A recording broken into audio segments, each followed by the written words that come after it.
There are legends, and then there is Bob Lanning, who is one step above legendary status. And we're going to explain all the reasons why here on the Onto Something podcast. I'm Bryan Fenley with Fox Sports Radio, also a broadcaster in Olympic sports with golf. And Bob has worked many Olympics, so we're going to have some fun.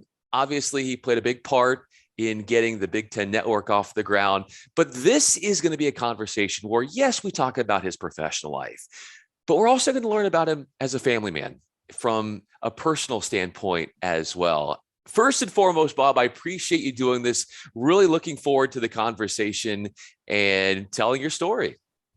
Well, Bryan, thanks very much for inviting me. I agree. I think this is going to be fun. So those in the business know you as a production executive, as a longtime director and producer in the business, but you're also someone who cherishes his family time. How, in the hustle and bustle of your career, have you made it a prerogative to really cherish the moments with your loved ones? Well, it's a bit of a combination. I think that for anyone that has had a career in the sports broadcasting business, you've spent a lot of time away from your families. And I remember going back way, way early on when I ended up sort of telling my folks that I wanted to work in television. And on a Thanksgiving early morning, I'd be saying goodbye to them. They said, "Where are you going?" "I'm going to work." "But it's Thanksgiving." I said, "Yeah, but that box over there has pictures on it and football." So I'm gonna have to go to work. But what I've tried to do mostly is bring my family at least as often as possible on the road with me and be able to share the experiences. My wife has been able to join me as much as she can. And then when my daughter was born, we would bring her along as well out on the road. We actually took her. I was doing an event in Hawaii, and we were worried about how she would do on the 7-hour plane ride over. So she got on the plane. She was terrific, and we got there. We checked into the hotel, and we went down to have dinner. And she fell asleep in the carriage. And we thought, this is great. What we didn't realize, the 6-hour difference, she was going to be up at 3 a.m. in the morning when Dad needed to be asleep to work. So anyway, we've sort of, that's what I've mostly done, is tried to integrate as much time as I can with my family, integrated it with the events that I've done. You've spent a lot of time with your family on the golf course. What am I going to learn about Bob Lanning if I were to say be a part of that foursome on the golf course with your family? Well, I've tried to use the time on a golf course. Certainly in today's world, there's so much technology that's around our families, both our spouses, our friends, our children. And everybody's into technology. Everyone's on the phone and they're involved in things. What I've tried to do is take the experience of being on a golf course, eliminating all electronics, and just spend time either with my wife or with my friends or with my daughter.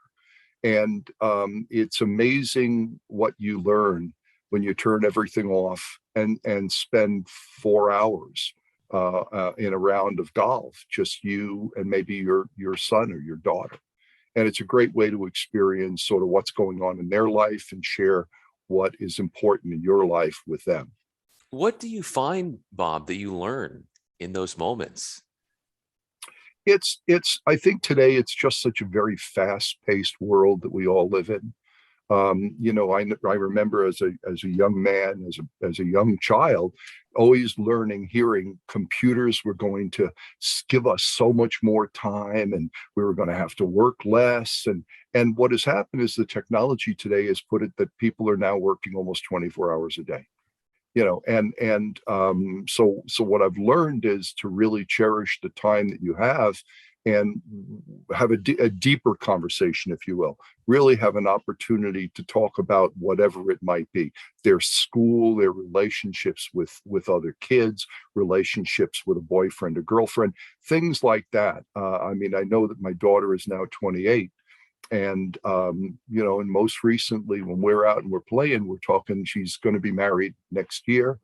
Just got recently engaged. And so we'll be spending time, talking about the wedding and planning the wedding. So those are just some of the experiences we have on the course. You're going to add planning weddings to your resume. You plan a lot of broadcasts, but I wonder if there's any similarity in the way you are as an organizer, Bob, and the way you're a delegator. How would you find some commonalities between the two? I've already explained that to my daughter.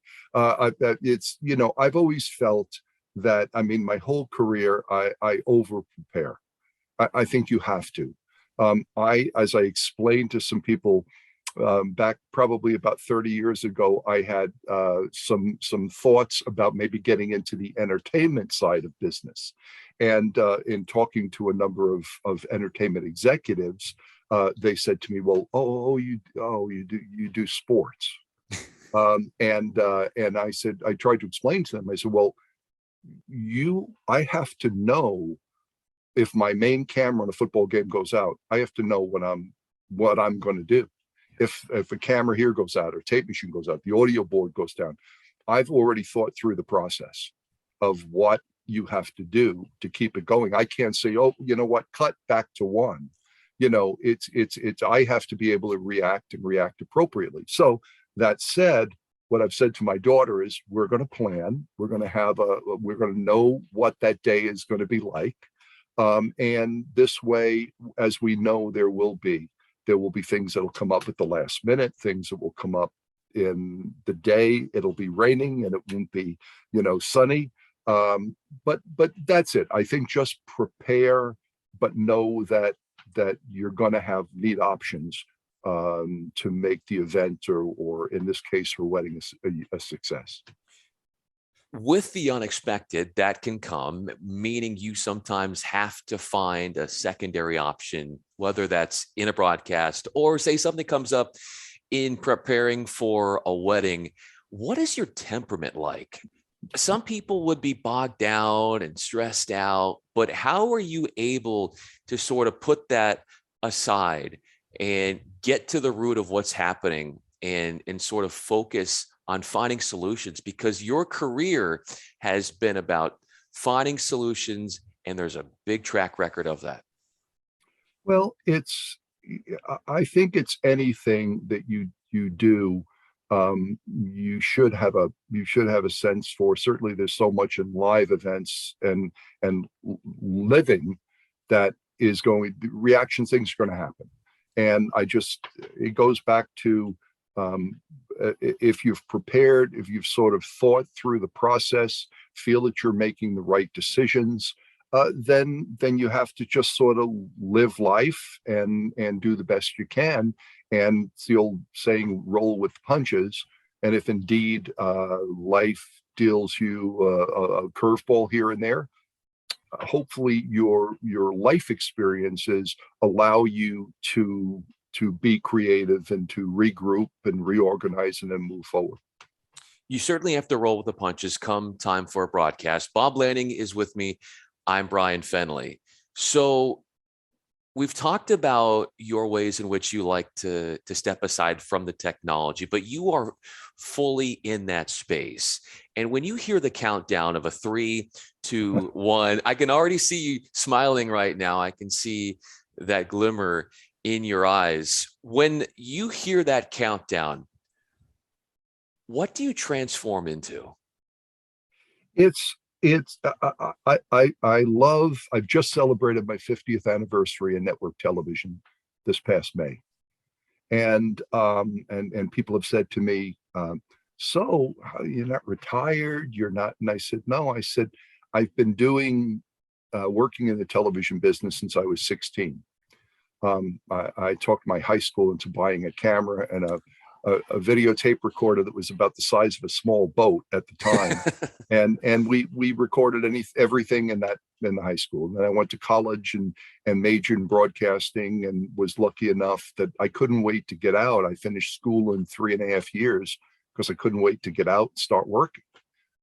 It's one of those things that it's still, and I think the excitement, the feeling of know that you're going live, and know that you can't make mistakes, that you have to think through the process, you have to be organized, you have to be prepared.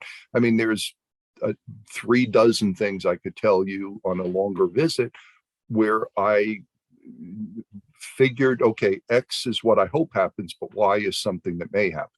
And because of Y, we're going to do this other item. I never needed it, or the alternate situation never happened, but I was prepared for it just in case. And the live television, I mean, I had the opportunity during college to work on 3 feature films as a runner, gopher. And it was over that summer that I said, this film business is crazy. I said, it just takes forever to do anything, and I'd watch for hours as they'd set up a shot, and the shot would take 4 seconds. And then in some cases, the shot wasn't even in the film. And so it was doing that I was like, no, I need more the immediacy of it. I mean, I've said during this visit to LA, I said to one of the executives, I said, can you imagine what I could do with a project if I had a year to prepare it? I knew where everyone was going to stand and what everyone was going to say. I said, I don't have the luxury, if I miss a touchdown, I can't say, oh, guys, can we run that play again? I have to get it right the first time. There's a colleague that was told me just recently that he had Francis Ford Coppola come and visit him in a truck, and for an event. They then went back to Francis's office or whatever, and he said to him, I don't know how you guys do that.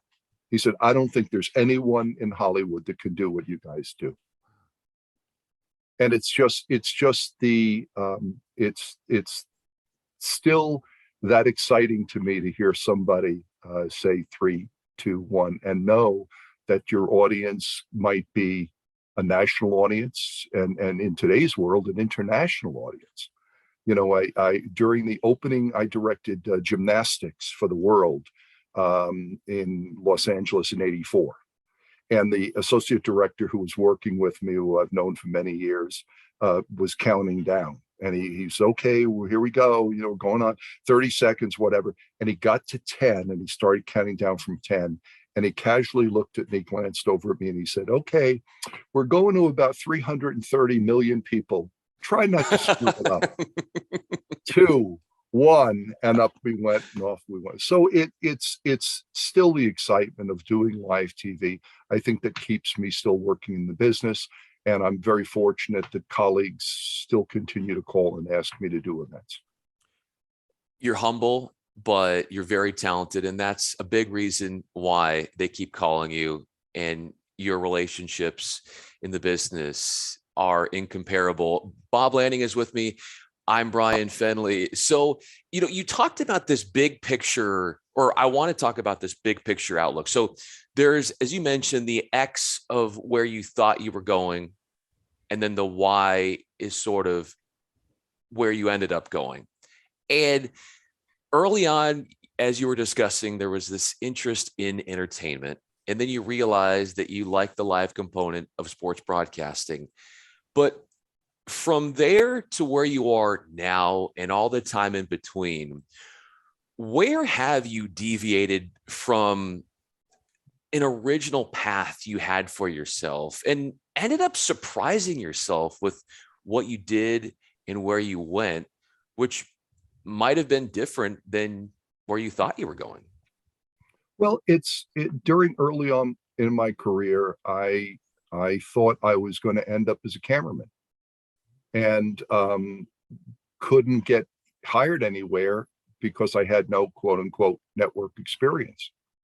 So I ended up taking a job, meeting someone. And again, it's I after 50 years, I understand the connections and who you work with, and it's one of the reasons why I think over the course of that 50 years, I've tried to help young people coming in the business. I've tried to advise people, and I take a little different position in the way I work as either a production executive or as a producer than maybe some people did. Certainly than the way the people did when I started early in the business. And I mean, my feeling now has always been hire good people, give them your vision, and then let them shine. And that's important. And I think that when I started out, I got a break. It was just because I had met somebody and he opened a door for me, and that began my career in network television. And I spent a lot of time as a director, and I loved being a director. And then all of a sudden, for things sort of switched, and people started calling me and asking me to produce. So I started producing. So that was the first biggest. I had no intention of producing, Interesting. and then working on a lot of Olympic games. I got an opportunity to come here to Atlanta in '93, expecting to be here for 3 years, and then move back to the Northeast where I'm from. And here I am, 27 years later, still in Atlanta. And I would have never thought that I found myself as someone who was launching a network. I had an opportunity, and I guess it was either 78 or 79. I was asked if I wanted to go work at this cable startup, and it's up in Bristol, Connecticut. And I said, why? I work for ABC Sports. Why do I want to go to Bristol, Connecticut? And I've thought through the years, like, what possibly might I have done? Would I still be there? What challenges would I would have experienced? And then in 2006, the Fox networks came along and said, we're going to be launching the Big Ten network, and we would love for you to come up and work there. And I thought, how many opportunities do you get in a career to launch something? And I went up, and within 6 months of my arrival, and I was employee number 9, we launched the Big Ten Network, first ever college network for a conference. And as far as I know, they're still doing terrifically. And I mean, we one of the other things that I would have never experienced back then as well is all of this new technology that you hear of, called REMIs or at homes or whatever. The Big Ten Network started that. And we started that in 2010. And the technology, we were sort of forced into it. I had some wonderful engineers that helped build the process. And then that transpired into one of the engineers going to work at ESPN. And he basically brought them into that world. And then all of a sudden, COVID hit, and people in the news divisions and the entertainment divisions that would never probably have even thought that they would ever use that kind of technology, all of a sudden everybody's using it. And so it's been, I guess, I thought I'd be a cameraman for my whole career, became a director, and thought I'd be a director for the career, producer, and then production executive. So this business, Bob, has given you so much, and you have contributed so much back to it. It also helped introduce you to your now wife, and you're about to hit the 30-year anniversary with your wife. So congratulations to that. How did you meet your wife through the business? How did that all come together?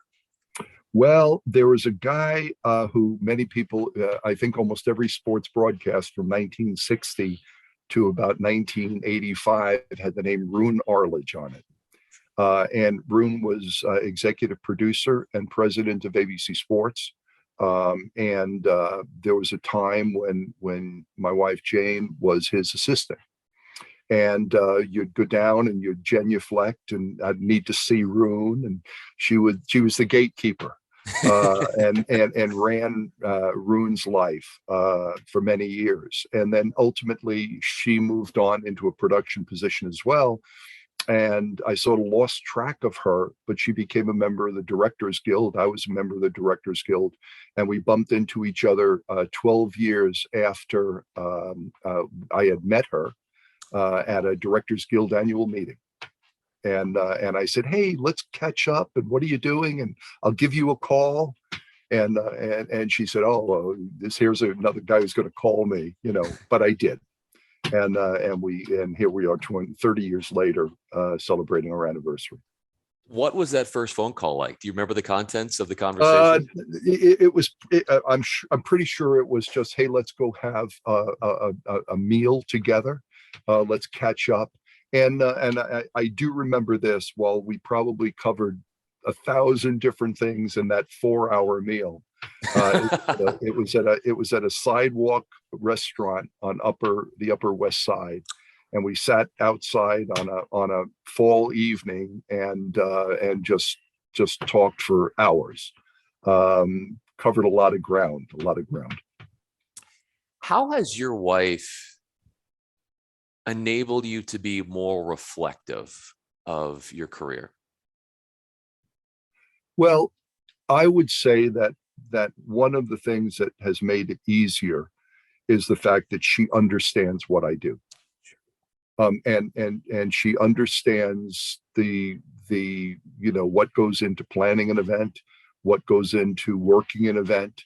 But where years ago, I tried to all of a sudden take a little bit more of relaxation into the jobs that I did. So maybe I left a couple of days earlier, stayed a couple of days after. Now I'm certainly, over the last 30 years, the experience has more been, okay, prepare for your show, prepare for whatever you're working on, go do it, and then come home and spend time together. And there's always things to do, as you know, personal life always gets in the way. But it's her understanding and her knowledge of what I need to do that has really made it a really positive experience. You all make a great team, and you've had so many great memories with her. I'm looking at a photo over your left shoulder, the infamous par 3 7th at Pebble. What is your greatest memory there, Bob? I started with golf for ABC. It was one of the first things I did when I came into the production department, and I was assigned to the golf tour. And I had grown up watching the Bing Crosby Pro-Am. I had grown up listening and watching to Bing Crosby on television. And within a few months of starting to do golf, we were doing the Bing Crosby Pro-Am. And it was amazing to me to have the experience to have Bing, who was one of the ABC commentators at the time. And I got to meet Bing and talk to Bing. He passed away several months later, after playing a round of golf in Spain, walked off the golf course, had a heart attack, and died. And I had reached out to his wife, Catherine, and I said, "I'd like to, as a tribute to Bing for next year's show, can I please come and share some personal photographs that are not in the normal world?" And she invited me to come to their house in San Francisco. And I went and spent the day there. And she could not have been more gracious. She allowed me to go through boxes of pictures that people had given to them.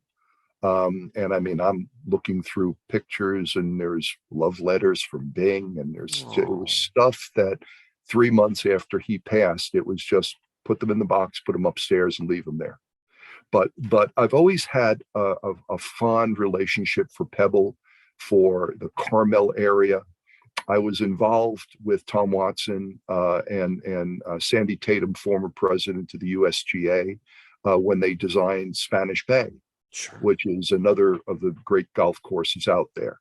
And so I have a beautiful, real a love for the area, and just the way it is, the temperature, the golf course. I've done probably maybe a dozen events on Pebble Beach, and it's a very special place. I've always felt fortunate in doing golf, not only at Pebble but almost anywhere. That there are times when you just have, I mean, the shot that you see there of Pebble of 7, the 17th hole was very similar. It's a little par 3 out to the ocean, and back when I began, the productions were so small that the trucks were literally parked along the 17th Wow. fairway. It's a par 3, but they were right there. And I can remember at night, while the videotape engineers might be, it might be 8 o'clock at night or 9 o'clock at night, and they were changing reels while we were preparing for the next day. I'd walk out and walk down to the green and just stand there for 10 minutes or so, or walk along the hole, or walk from the mobile units down the 18th hole, because we were staying at the lodge at Pebble Beach. And it's such a fabulous place. It really is. When you're taking those scenic walks on the golf course, what are you thinking about? I think overall how lucky I am, and I've got a great family. I have very good health, and it tends to make me wander more to the things that people worry about, that we should be more grateful for what we have rather than what we don't have. And it's just a peacefulness and a remembrance that this is what you should think about, that this is what should be important: your family, your health, everything else will fall into place. And it's just sort of quiet time. Bob, I think it's beautiful that you've come to this realization, this gratitude, this appreciation that you wholeheartedly feel. And what I admire so much about you is not only do you feel that about yourself, but I sense you really have this strong empathy gene in others. Why do you go above and beyond to check in with people, to uplift people, and to help people along their journeys as well? Well, I think back to the early days of ABC, when there wasn't as much communication, maybe sharing of times, and I've tried to make an effort that throughout my career, if there were times when I could either help somebody or advise somebody. While I was at the Big Ten, I was asked to speak to a group of kids from Big Ten colleges who came in during the summer. And I went around the table and I asked, what they wanted to do. And one girl she said, I'm working here in sports, but I really want to work in entertainment. I said, well, then go to LA and work in entertainment, because you're not going to, this is not, working in sports isn't a jump off point, as I learned. I said, if you really want to go now, start small and work your way up. And I think that a lot of kids today are looking for guidance. There are many more people, I think, because of the broadcast channels that are now out there, the cable channels. I mean, when I started in the business, there were, for all intents and purposes, 3 sports channels, and that was it. I mean, you had your local baseball and your local basketball and all, but for the most part, we worked on weekends, and there were 3 networks, and that was it. And as I said, to again advising young students in today's world, particularly with all the streaming capability, you have opportunities. I mean, Bryan, if you wanted to, if you said, hey, I want to be the next Jim Nance. And you said, okay, well, I got to go work at the network or work in Des Moines and make my way to Chicago. And ultimately, after 10, 12, 15 years, maybe I'll find my way at CBS. Well, kids today can be doing a broadcast, if you will, on a Big Ten university that can be seen anywhere in the world. So now you've gone from, I need 15 years to maybe get the possibility to, I'm on the air. I'm there's somebody, if someone wants to watch the NCAA wrestling championship from whatever, and they live in Rome, they can get it. So there's been a lot more opportunities for the kids that have come along. When people have asked me, I've tried to give them as much guidance as I could, and life experiences. It's one thing to teach people something out of a book.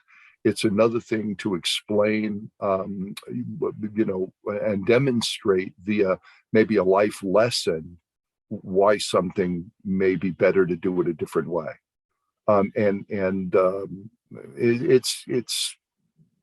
It's been a great opportunity to listen to kids, to listen to colleagues, to advise people, and it's been very rewarding to me. And it's happened a lot lately, where someone says to me, back in 1987.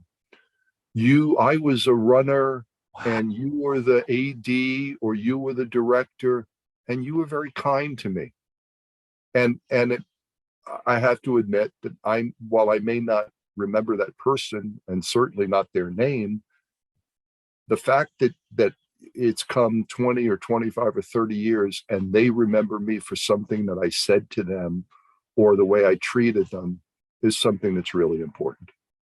And as we wrap up this conversation, Bob, I can't think of something more self-validating than hearing those words all these years later. That is what people remember about you. Your kindness, your encouragement, you advising others, uplifting others.